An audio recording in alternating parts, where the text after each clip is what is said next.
திருமணம் தாண்டிய உறவு, கலோக்கியலா சொல்ல போனா கள்ள தொடர்பு, அது சம்பந்தமா நம்ம மெட்ராஸ் உயர் நீதிமன்றத்தினுடைய மதுரை அமர்வுல ஒரு நீதிபதி ஒரு முக்கியமான விஷயத்த இன்னைக்கு சொல்லியிருக்காங்க.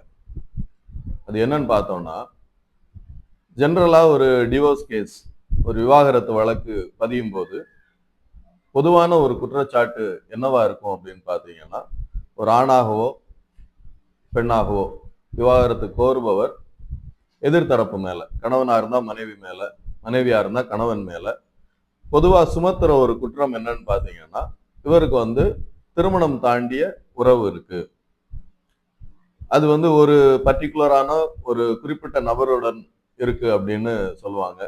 இல்ல பல பேரோட அந்த மாதிரி தவறான தொடர்பு இருக்கு அப்படின்னு குறிப்பிடுவாங்க. அது பல வழக்குகள்ல உண்மையாவும் இருக்கும்.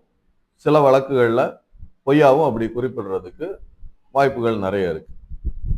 பொதுவா இந்த மாதிரி குற்றச்சாட்டுகள் வரும்போது ஒரு குறிப்பிட்ட நபரோட பேரை மட்டும் குறிப்பிட்டு இவருக்கு தகாத உறவு இருக்கு, அதனால எனக்கு விவாகரத்து வேணும் அப்படின்னு சொல்லி கேட்பாங்க.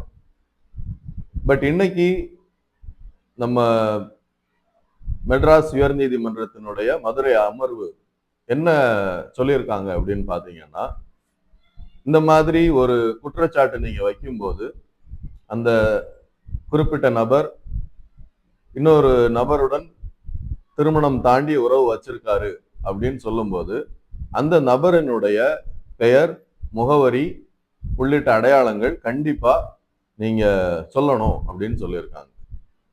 அதாவது பொய்யான ஒரு தகவலோ பொய்யான ஒரு குற்றச்சாட்டோ இதுல வரக்கூடாது அப்படின்றதுக்காக இப்படி ஒரு சிறப்பான ஒரு விஷயத்த இன்னைக்கு நம்ம உயர் நீதிமன்றம் தெரிவிச்சிருக்கு.